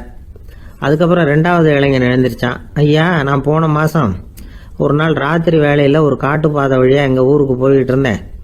அந்த சமயத்தில் அந்த வழியாக வந்துக்கிட்டு இருந்த ஒரு வழிப்போக்கர்கிட்ட 4-5 திருடர்கள் வம்பு வளர்த்து அவர்கிட்ட இருந்த பொருளை எல்லாம் கொள்ளையடிச்சிக்கிட்டு இருந்தாங்க. நான் உடனே ஒரு குச்சியை எடுத்துகிட்டு ஓடினேன். அந்த திருடர்களை அடித்து விரட்டினேன். பொருளை எல்லாம் மீட்டு அந்த வழிப்போக்கர்கிட்ட ஒப்படைச்சேன். அவரை பத்திரமா அழைச்சிட்டு போய் அவர் வீட்டில் விட்டுட்டு வந்தேன் அப்படின்னு நானும். இதையும் பெரியவர் கவனமாக கேட்டுக்கிட்டார். அடுத்தபடியாக 3வது இளைஞன் எழுந்திரிச்சான். ஐயா, போன மாதம் ஒரு நாள் நான் ஒரு மலைப்பாதை வழியாக போய்கிட்டு இருந்தேன். மலைப்பாதை விளிம்பில் ஒரு மதகு கட்டை, அது மேலே ஒரு ஆள் படுத்து தூங்கிட்டு இருந்தான். அந்த பக்கம் தவறி உருண்டு விழுந்திருந்தான்னா அதில் பாதாளம். அது மலையடி வாரத்தில் போய் தான் விழணும். அவ்வளவு பள்ளம். அது தெரியாமல் அவன் பாட்டுக்கு தூங்கிட்டு இருந்தான். நான் உடனே அவன்கிட்ட ஓடி போய் குனிஞ்சு அவன் முகத்தை பார்த்தேன். அப்போ தான் புரிஞ்சுது, அவன் ஏற்கனவே எனக்கு தெரியும். அவனை எனக்கு நிறைய கெடுதல் பண்ணியிருக்கிறான், இடைஞ்சல் கொடுத்தவன். இருந்தாலும் ஐயோ பாவம்னு நினச்சி அவனை எழுப்பி பாதுகாப்பாக வேற ஒரு இடத்துல படுக்க வச்சுட்டு வந்தேன் அப்படின்னு நானும். பெரியவர் இதையும் கேட்டுக்கிட்டார். அதுக்கப்புறம் அவங்க 3 பேரையும் பார்த்து, நீங்கள் போகலாம், நாங்கள் யோசித்து முடிவு பண்ணி உங்களுக்கு சொல்லி அனுப்புகிறோம் அப்படின்னாராம். அந்த இளைஞர்கள் புறப்பட்டு போயிட்டாங்க. அதுக்கப்புறம் அந்த பெண்ணோட அப்பாவை பார்த்து சொன்னார், இந்த 3 பேருமே நல்ல பிள்ளைங்க தான், அதில் ஒன்றும் சந்தேகம் இல்லை. இருந்தாலும் இந்த 3 பேர் செஞ்ச செயல்களையும் ஒப்பிட்டு பார்க்க வேண்டியிருக்கு. முதல் இளைஞன் நேர்மைக்கு எடுத்துக்காட்டாக விளங்குறான். இந்த காலத்தில் இது மாதிரி இளைஞர்களை பார்க்கறது ரொம்ப கஷ்டம்தான். இருந்தாலும் அவன் கடமையை தான் செஞ்சான். 2வது இளைஞன் நல்ல வீரன், தைரியசாலி. ஒரு வீரன் எதை செய்யணுமோ அதைத்தான் இவன் செஞ்சான். இவன் ஒரு லட்சிய மனிதன். 3வது இளைஞன் தன்னுடைய பகைவனுக்கே உதவி செஞ்சிருக்கான். அவன் உயிரை காப்பாற்றி இருக்கிறான். பகைவனுக்கு அருள்வதுங்கிறது ஒரு சாதாரண மனுஷனால் செய்யக்கூடிய காரியம் இல்லை. பகையை மறக்கிறதும் பகைவனுக்கு அருள்வதும் தெய்வீக பண்புகள்.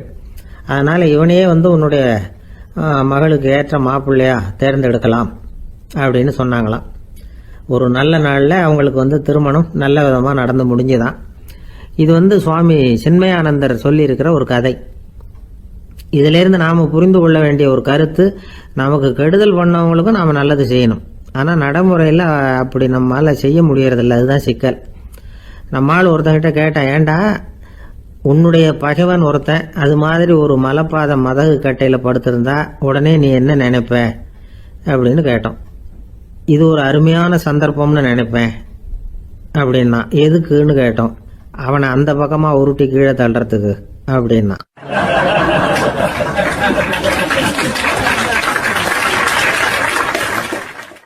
ஒருத்தர் சிகரெட்டும் கையுமா வந்தார். சார், இந்த புகைப்பிடிக்கிற பழக்கத்தை நிறுத்தி போடணும்னு தான் பார்க்கறேன், முடியலன்னார். புகைப்பிடிக்கிறத நிறுத்துறது ரொம்ப சுலபம் சார் அப்படின்னார் இன்னொருத்தர். எப்படி சொல்றீங்கன்னு கேட்டார் அவர். நான் கூட ஏற்கனவே 10 தடவை அந்த பழக்கத்தை நிறுத்தி இருக்கிறேன் சார் அப்படின்னார் இவர். இதுலேருந்து என்ன தெரியுது? புகைப்பழக்கத்தை திடீர்னு விட்டு விடுறதுங்கிறது ரொம்ப கஷ்டம்னு தெரியுது. இருந்தாலும் இது சம்பந்தமான ஆராய்ச்சி, அனுபவம், இது ரெண்டையும் அடிப்படையாக வச்சு சில வழிமுறைகளை சொல்கிறாங்க. அதாவது புகைப்பிடிக்கிறத நிறுத்துறதுக்கு 10 வழிகள் உண்டு அப்படின்னு சொல்கிறாங்க. அது என்னங்கிறது தெரிஞ்சுக்கிட்டா உபயோகப்படுதான்னு பார்க்கலாமே. முதல் கருத்து என்னன்னா, கொஞ்ச நாளைக்கு புகைப்பிடிக்கிற நண்பர்களை விட்டு விலகி இருக்கணும். இதனால் புகைப்பிடிக்கிற ஆசை குறையும். அந்த பழக்கத்தை மறுபடியும் ஆரம்பிக்கப்படாதுங்கிற எண்ணம் உறுதிப்படும். ரெண்டாவது கருத்து, புகைப்பிடிக்கிறதை எதிர்த்து தீவிரமாக பிரச்சாரம் செய்ய ஆரம்பிச்சிடணும். அது அடுத்தவங்களுக்கும் உபயோகப்படும், உங்களுக்கும் உபயோகப்படும். உங்கள் உள்ளுணர்வை அது தூண்டும், உங்களை உறுதி கொள்ள வைக்கும். மூன்றாவது கருத்து என்னன்னா, தினமும் 2 தடவை குளிக்கணும். எப்படி தெரியுமா? முதல்ல வெது வெதுப்பான தண்ணீர், அப்புறம் குளிர்ந்த தண்ணீர், இப்படி மாறி மாறி குளிக்கணுமா. நாலாவது கருத்து, உடற்பயிற்சிகள் செய்யணும்.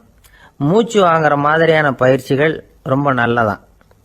பிராணாயாமம் அப்படிங்கிற மூச்சு பயிற்சி ரொம்ப நல்லதுங்கிறாங்க. அப்புறம் 5வது கருத்து, சாப்பாடு மிதமாக இருக்கணும், சீராக இருக்கணும். பச்சை காய்கறிகள், பழங்கள் சாப்பாட்டில் சேர்த்துக்கலாம். அடிக்கடி கொஞ்சம் கொஞ்சமாக சாப்பிட்டு ரத்தத்தில் சர்க்கரையின் அளவை பராமரிக்கணும். இது நரம்புகளை அமைதிப்படுத்தும். 6வது கருத்து என்னன்னா, ரொம்ப நேரம் பசியோடு இருக்கக்கூடாது. புகைப்பிடிக்கிறத நிறுத்த முயற்சி செய்யும் பொழுது எடை குறைப்பு நடவடிக்கைகளை மேற்கொள்ளக்கூடாது. 7வது கருத்து, காப்பி, தேநீர், மதுபானம், அப்புறம் போதைப் பொருள்கள் கலந்த உணவுகள் இதெல்லாம் வேணாம்.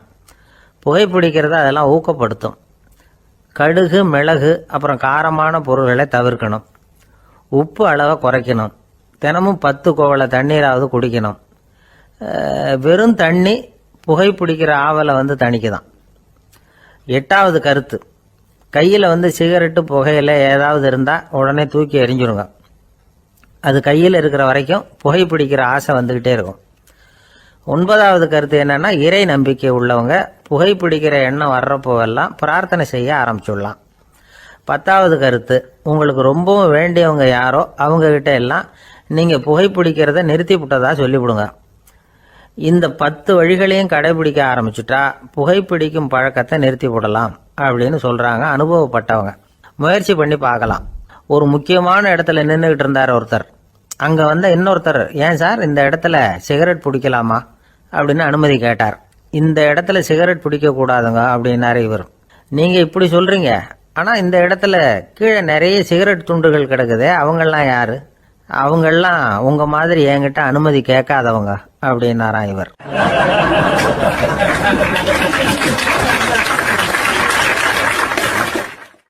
திருநெல்வேலி மாவட்டத்தில் கோவில்பட்டிக்கு பக்கத்தில் உள்ள ஊர் கடம்பூர். காமராசர் முதலமைச்சராக இருந்த காலம். கடம்பூரில் ஒரு பள்ளி சீரமைப்பு மாநாடு நடக்குது. அந்த பக்கத்தில் உள்ள பள்ளிக்கூடம்லாம் அதில் கலந்துக்குது. கண்காட்சி வேற, ஊர் பூரா விழா கோலம். மறுநாள் மாநாடு நடக்க போகுது. ஆனால் முதல் நாளே மழை பிடிச்சிக்கிட்டுது. மறுநாளும் அது விடாமல் பேஞ்சிக்கிட்டு இருக்குது. காமராசர் காலையிலேருந்து பல்வேறு நிகழ்ச்சிகளில் கலந்துக்கிட்டு சாயந்தரமாக கடம்பூருக்கு சேர வேண்டியவர்.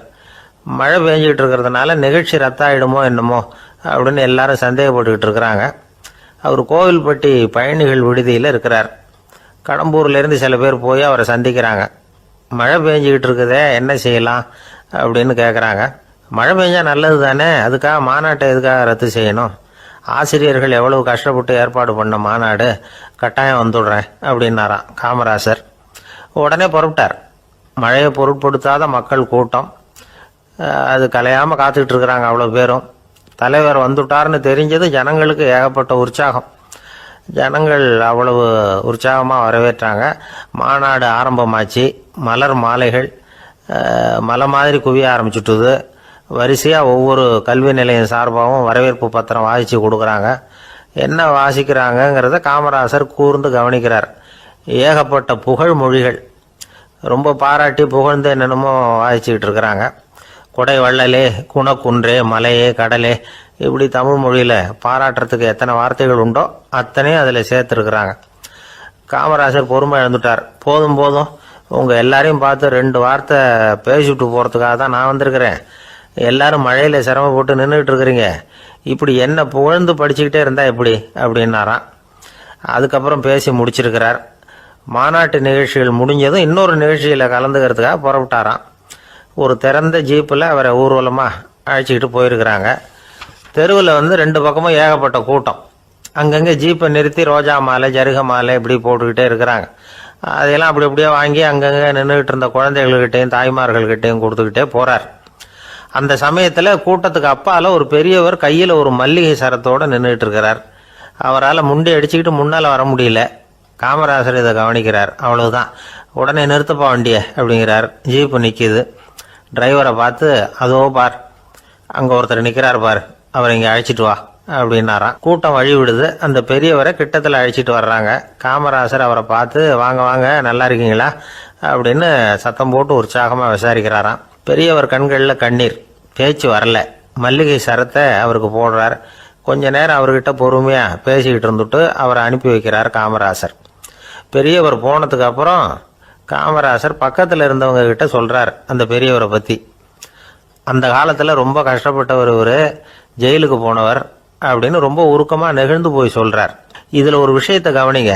தன்னை புகழ்ந்து படிக்கப்பட்ட வாழ்த்து மடலை படிக்க வேணாம்னு தடுத்து நிறுத்தினார். எங்கேயோ ஒரு மூலையில் கையில் ஒரு 4 முழம் மல்லிகை சரத்தோடு ஒதுங்கி நின்றுக்கிட்டு இருந்த அந்த தொண்டரை அவ்வளவு பெரிய கூட்டத்துக்கு நடுவுலையும் தேடி கண்டுபிடிச்சி கிட்டத்தில் கூப்பிட்டு அவர் கொடுத்த அன்பு மாலையை வாங்கி கழுத்தில் போட்டுக்கிட்டார். அதுதான் காமராஜர். தோல்விகள் கூட அவரை கொஞ்சம் கூட பாதித்ததில்லை. ஒரு பொது தேர்தலில் அவர் தோற்று போகிறார். தொண்டர்கள்லாம் அழறாங்க. அதில் ஒருத்தர் மெதுவாக காமராஜர்கிட்ட போய், என்ன தலைவரே, நீங்கள் கூட தோற்று போயிட்டீங்களே அப்படின்னு கலக்கமாக சொல்லியிருக்கிறார். அதுக்கு காமராஜர், நான் கூட தோற்று போகிறதுக்கு பேர் தான்ப்பா ஜனநாயகம் அப்படின்னாராம்.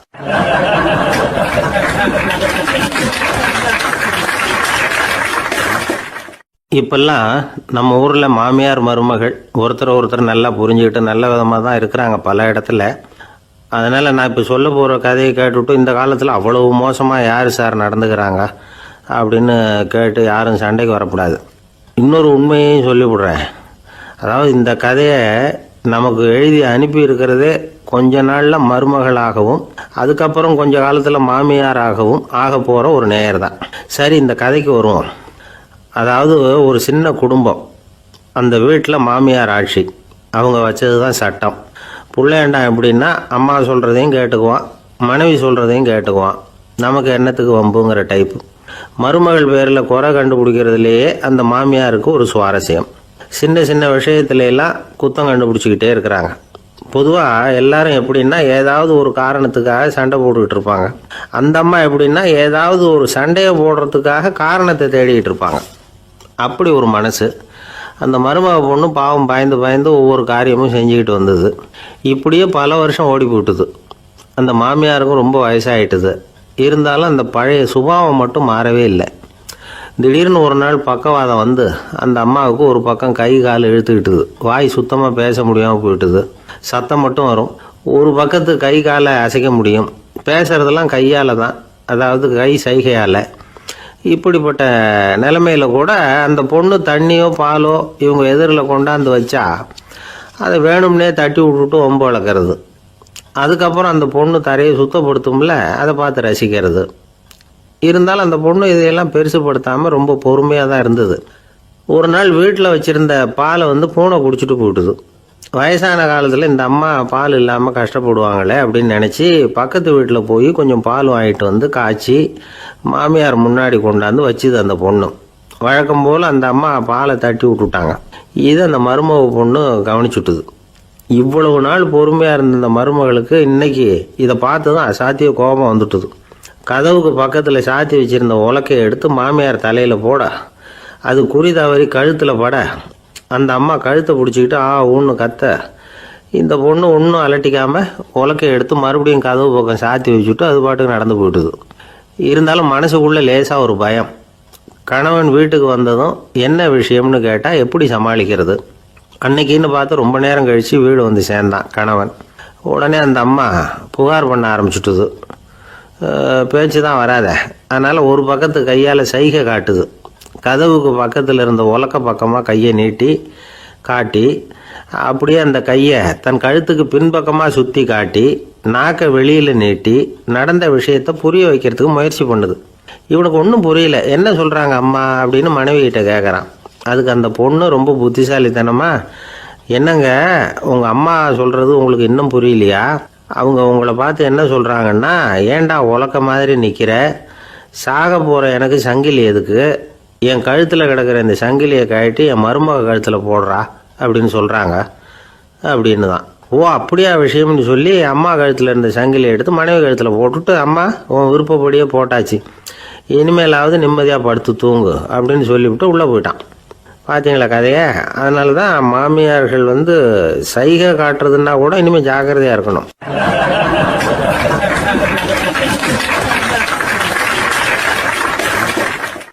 ஒரு கடற்கரை ஓரம், அங்கே ஒரு சின்ன கிராமம். அந்த கிராமத்தில் ஒரு சின்ன பள்ளிக்கூடம். கடற்கரை ஓரத்தில் உள்ள ஒரு விடுதியில் ஓய்வுக்காக ஒருத்தர் தங்கி இருக்கிறார். பள்ளிக்கூடத்தில் ஏதோ விழா நடக்கிறது மாதிரி தெரிஞ்சுது. உடனே அவர் அந்த பக்கமாக வந்தார். இங்கே என்ன நடக்குதுன்னு விசாரித்தார். பள்ளி ஆண்டு விழா நடக்குதுன்னாங்க. உடனே போனார். கண்காட்சி ஒன்று வச்சுருந்தாங்க. உள்ளே போய் பார்த்தார். பள்ளிக்கூடத்தில் படிக்கிற மாணவர்களே சொந்தமாக தயார் பண்ண பொருள்களை காட்சிக்கு வச்சுருக்கிறாங்க. அந்த ஊர் மக்கள்லாம் அதை கூட்டம் கூட்டமாக போய் பார்த்துக்கிட்டு இருக்கிறாங்க. இவரும் ஆர்வமாக அதையெல்லாம் பார்த்துக்கிட்டே போகிறார். ஒரு இடத்துல ஒரு சின்ன ரயில் செஞ்சு வச்சுருந்தாங்க, மாணவர்களே தயார் பண்ணது. மின்சாரத்தால் அது ஓடுறது மாதிரி பண்ணி வச்சுருந்தாங்க. அதில் ஒரு சின்ன பொத்தான் இருக்கும், அது அமுக்குனா ரயில் ஓடும், சுற்றி சுற்றி வரும். மாணவர்கள் எதிரில் நின்று அதுக்கு விளக்கம் கொடுத்துக்கிட்டு இருக்கிறாங்க. இவர் அதை கவனித்தார். ரயில் ஓடுறத பார்த்தார். அங்கே நின்றுக்கிட்டு இருந்த மாணவர்கள்கிட்ட விளையாட்டாக கேட்டார், ஏப்பா இந்த ரயில் எதனால் ஓடுது அப்படின்னு கேட்டார். இவர் சக்தியினால் ஓடுது அப்படின்னாங்க மாணவர்கள். அது என்ன சக்தின்னு கேட்டார். அதுக்கு பேர் மின்சாரம் அப்படின்னாங்க. சரி, நீங்கள் மின்சாரத்தை பார்த்துருக்குறீங்களா அப்படின்னார்.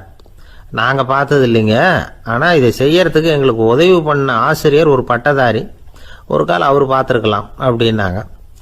அவர் எங்கே இருக்காருன்னு கேட்டார். இதோ அழைச்சிட்டு வர்றோம்னு ஓடினாங்க. அவர் அழைச்சிட்டு வந்தாங்க. அவர்கிட்ட ஒரு பெரியவர் கேட்டார், மின்சாரத்தை நீங்கள் பார்த்துருக்குறீங்களா அப்படின்னு. மின்சாரத்தை பார்க்குறதாவது நான் பார்த்ததே இல்லை. நான் பார்த்தது அது செயல்படுற விதத்தை தான். அது விளக்க எரிய வைக்குது, ரயிலை ஓட வைக்குது, இது மாதிரி எத்தனையோ எந்திரங்களை செயல்பட வைக்குது. ஆனால் உண்மையிலேயே அது என்னன்னு எனக்கு தெரியாது. ஒருவேளை இந்த பள்ளிக்கூடத்து தலைமை ஆசிரியருக்கு தெரிஞ்சிருக்கலாம், ஏன்னா அவர் ஒரு மேல்நிலை பட்டதாரி அப்படின்னாராம் அவர். சரின்னு போய் தலைமை ஆசிரியரை கூப்பிட்டுக்கிட்டு வந்தாங்க. அவர்கிட்டையும் இதே கேள்வியை கேட்டாராம் அவர். மன்னிக்கணும், இந்த கேள்வியை இதுவரைக்கும் யாரும் என்கிட்ட கேட்டதில்லை. சக்தியை யாரும் பார்க்க முடியாது, ஆனால் அது செயல்படும் விதத்தை தான் பார்க்க முடியும் அப்படின்னாராம் அவர். இப்போ இதுவரைக்கும் கேட்டுக்கிட்டு இருந்த பெரியவர் சிரிச்சார். சிரிச்சுட்டு சொன்னாராம், சரி அதுக்காக ஒன்றும் கவலைப்படாதீங்க, என்னுடைய பெயர் தாமஸ் ஆல்வா எடிசன் அப்படின்னாராம். இதை கேட்டதும் அங்கே இருந்தவங்களுக்கெல்லாம் அதிர்ச்சி, ஆச்சரியம். என்னது, நீங்கள் தானே எடிசன்? நீங்கள் எவ்வளவு மின்சார கருவிகளை உண்டாக்கி இருக்கிறீங்க, நீங்களா இந்த கேள்வியை கேட்டது அப்படின்னாங்களாம். ஆமாம், நான் தான் கேட்குறேன், ஏன்னா நானே மின்சாரத்தை பார்த்தது கிடையாது அப்படின்னாராம் அவர். அன்புங்கிறது இப்படிப்பட்டது தாங்கிறார் ஓஷோ. அன்புங்கிறது நம்ம உடற்கூறு அமைப்பில் இல்லை, அது நம்ம உடம்புல உள்ள சுத்த சக்தியின் வெளிப்பாடு. அதை உணரத்தான் முடியுமே தவிர பார்க்க முடியாது. அன்பே உன்னை நான் என் இருதயத்தில் வச்சிருக்கிறேன் அப்படின்னுலாம் சொல்லுவான். இதெல்லாம் சும்மா. இது டாக்டர்கள் சொல்கிற இருதயம் கிடையாது. அது ரத்தத்தை தள்ளுகிற ஒரு கருவி, அவ்வளவுதான். ஞானிகள் சொல்லுகிற இதயம் வேற, அது கண்ணுக்கு புலப்படாத ஒரு சக்தி. என்னுடைய இதயம் ரொம்ப விசாலமானது சார் அப்படின்னார் ஒருத்தர். அப்படிங்களான்னு ரொம்ப மரியாதையா, ஆமாங்க டாக்டர் அப்படிதான் சொல்றார், கொஞ்சம் வீங்கி போய் பெருசா இருக்குதான் அப்படின்னார்.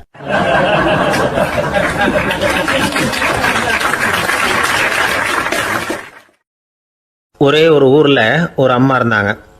அந்த அம்மாவுக்கு ஒரே ஒரு பிள்ளையாண்டான். அவனுக்கு ரொம்ப அக்கறையோடு கல்யாணம் பண்ணி வச்சாங்க. கல்யாணம் முடிஞ்சதும் மருமக பொண்ணு வீட்டுக்கு வந்து சேர்ந்தது. அப்பாடா என் கடமை முடிஞ்சுது, இனிமே அக்கடான்னு எங்கேயாவது ஒரு மூலையில் படுத்து கிடக்கலாம் அப்படின்னு நினச்சாங்க அந்த அம்மா. ஆனால் நினைக்கிறபடி எங்கே நடக்குது? அதுக்கப்புறம் தான் பிரச்சனையே ஆரம்பமாச்சு. மருமகள் குணம் சரியில்லை, ஒரு மாதிரி. அந்த பொண்ணு வீட்டுக்கு வந்ததுமே முதல் வேலையாக மாமியாரை பார்த்து, அதுதான் நான் வந்துட்டேன்ல, இனிமேல் உங்களுக்கு என்ன வேலைங்க, புறப்பட வேண்டியது தானே, காசி ராமேஸ்வரம்னு எங்கேயாவது போங்க அப்படின்னுட்டு தான். மாமியார் பார்த்தாங்க, கொஞ்சம் யோசனை பண்ணாங்க. இந்த பாருமா, நீ இப்படி சொல்கிறதுக்கு முன்னாடியே வீட்டை விட்டு புறப்படணுங்கிற முடிவுக்கு நான் வந்துட்டேன். வீட்டை மட்டும் இல்லை, இந்த உலகத்தை விட்டே கூட போகிறதுக்கு தயாராக இருக்கிறேன். ஆனால் ஒரே ஒரு விஷயத்துக்காக என் உயிரை கையில் பிடிச்சிக்கிட்டு இருக்கிறேன் அப்படின்னாங்களாம். என்ன விஷயம்னு கேட்டது இந்த மருமக பொண்ணு. வேற ஒன்றும் இல்லை, என் பிள்ளைக்கு கல்யாணம் பண்ணி வச்சுட்டேன். ஒரு பேர புள்ள பிறந்து அதை என் கண்ணால் பார்த்துட்டேன்னா நான் எங்கே வேணும்னாலும் போகிறதுக்கு தயாராக இருக்கிறேன் அப்படின்னாங்களாம் அந்த மாமியார். மாமியார் இப்படி சொல்கிறதுலேயும் நியாயம் இருக்கிறதாக பட்டுது அந்த பொண்ணுக்கு. சரி, அப்படியே இருந்து பார்த்துட்டு போகலாம் அப்படின்னு அனுமதி கொடுத்தது. கொஞ்ச காலத்தில் ஒரு பேரன் பிறந்தான். அந்த அம்மாவும் பேரனை கண்ணால் பார்த்துட்டாங்க. சரி, பேரனை பார்த்தாச்சுல்ல, இனிமேல் புறப்பட வேண்டியது தானே அப்படின்னது மருமக பொண்ணு. மாமியார் பார்த்தாங்க, நீ சொல்கிறது சரிதாம்மா, அதில் ஒன்றும் தப்பு இல்லை. என்னோட பேரன் உங்களை அம்மா அப்பான்னு கூப்பிடுறதை என் காது குளிர கேட்டுட்டு போயிடுறேனே அப்படின்னாங்களாம். சரி, அந்த ஆசையை நிறைவேறட்டும் அப்படின்னு காத்துக்கிட்டு இருந்தாங்க. பேரன் வளர்ந்தான், நடந்தான், பள்ளிக்கூடம் போனால், பெரியவனானா. மருமக பொண்ணு மறுபடியும் மாமியாரை விரட்ட ஆரம்பிச்சுட்டுது, இன்னும் புறப்புள்ளையான்னு. இதை பாருமா, இது வரைக்கும் இருந்துட்டேன். பேரனோட கல்யாணத்தையும் கண்ணால் பார்த்தா தான் இந்த கட்டை வேகம் போல் இருக்குது அப்படின்னு சொல்லி ஒரு மாதிரியாக பேச ஆரம்பித்தாங்க. இதுவும் நியாயமான ஆசையாக தான் படுது அப்படின்னு அது யோசிச்சிருக்கு அந்த பொண்ணு. சரின்னு அதுக்கும் ஒத்துக்கிட்டது. உடனே பேரனுடைய கல்யாணமும் முடிஞ்சது ஒரு வழியாக. இனிமே ஒரு நொடி கூட இங்கே இருக்கக்கூடாது, புறப்படுங்க அப்படின்னு மாமியாரை விரட்டிச்சான் அந்த பொண்ணு. இப்போ அந்த மாமியார் தன்னோட மருமகளை பார்த்து சொல்கிறாங்க, இதோ கிளம்பிட்டேம்மா, என் மூட்டை முடிச்செல்லாம் கட்டிக்கிட்டேன், புறப்பட்டுவிட்டேன். அப்படியே நீயும் உன் துணிமணிகளை மூட்டை கட்டிக்கிட்டு கிளம்பிடும், என்னோட சேர்ந்து 2 பேருமா சேர்ந்து போயிடலாம் அப்படின்னாங்களாம். அந்த பொண்ணு முழிக்குது. முழிக்காதே, உனக்கும் ஒரு மருமக வந்துட்டா, இனிமேல் நீயும் ஒரு மாமியார் தானே, உனக்கும் இனிமேல் இங்கே வேலை இல்லை, புறப்படு அப்படின்னாங்களாம். அப்போ தான் அந்த பொண்ணு சிந்திக்க ஆரம்பிச்சுதான், தன்னோட தவறு புரிஞ்சுதான். இந்த தகவலை கேட்டுக்கிட்டு இருக்கிற மருமகள்லாம் இதை பற்றி கொஞ்சம் யோசிச்சு